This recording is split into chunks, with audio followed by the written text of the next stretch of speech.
Coins of Richard II are by no means rare, but there are some scarce denominations that include the groat that I have had the pleasure of handling this week. Richard II was only 11 years old when he succeeded his grandfather in June 1377. He inherited an impoverished treasury, ruinous expenses of mismanaged wars, and minting conditions which made a healthy coinage virtually impossible. Merchants continually complained that the realm was being denuded of its gold and silver, making internal trade most difficult, while the low price offered by the mint for the precious metals made it unprofitable for them to bring bullion to be coined. The fact is that the world price of silver had risen in terms of produce, and only a reduction in the weight of the penny would have eased the situation. This, however, was prohibited by law and was not considered during this reign. The actual state of the silver coinage in 1377 is more difficult to determine. Copious issues of groats and halves have been made during 10 years following the introduction of these two coins in 1351, but thereafter there was a rapid fall in silver output, and in 1377 it was running at about £1,000 per annum against £32,000 in 1351-61 under Edward III's pre-treaty period per annum.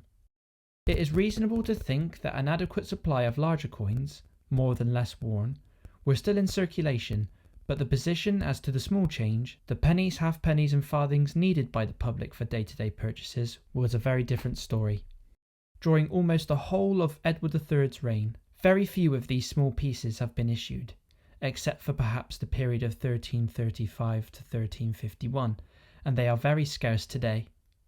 Mr. Stride, in his series of articles of the Mint, published in CB's Coin and Medal Bulletin, quotes indentures of 1356 and 1357, laying down that 1/30th of the silver coin should be struck into halfpennies, but it seems unlikely that even this small percentage was actually provided. The mint masters were always reluctant to strike these small pieces, which were most difficult to handle and provided inadequate profit. We find petition after petition being presented to Parliament in the years from 1377 to 1390, asking that the king should compel the mint masters to strike some small money. The first 10 years are those of the king's minority, when others ruled in his name, and about £1,000 of silver per annum was maintained, as in the last years of Edward's reign.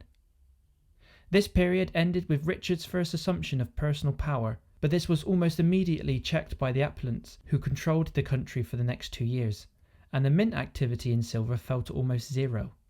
We have already seen that it was during these 12 years that Parliament was continually being petitioned for the issue of small change.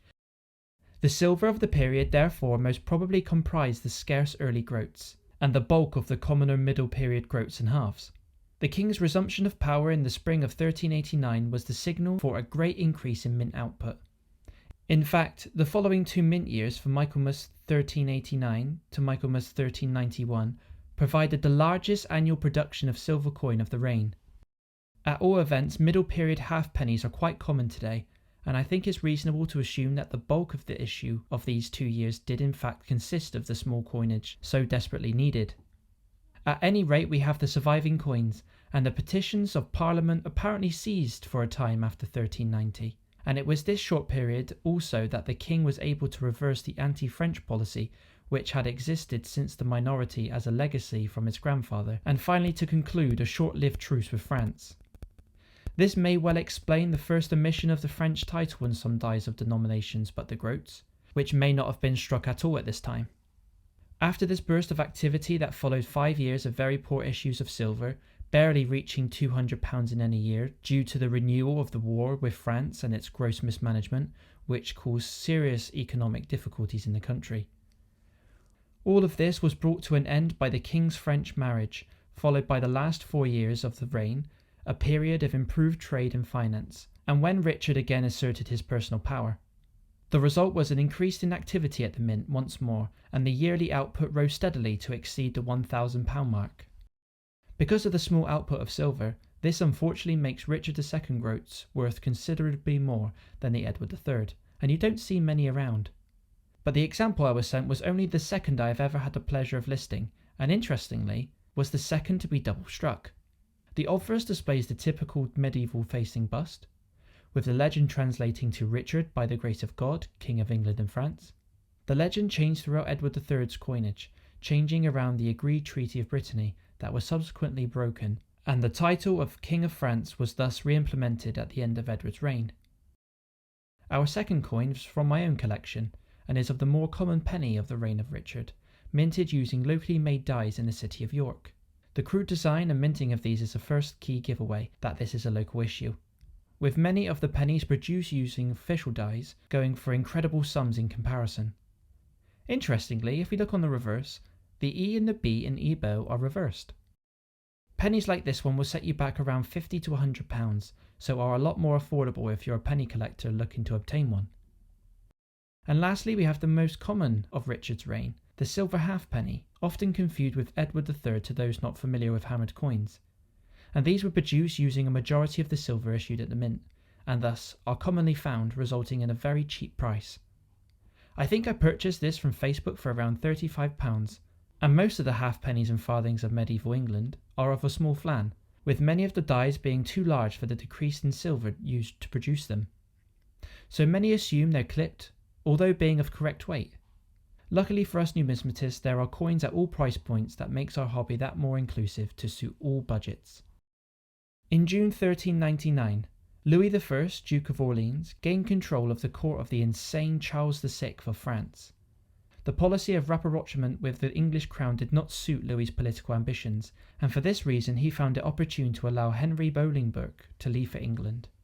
And with a small group of followers, Bolingbroke landed at Ravenspur in Yorkshire towards the end of June 1399.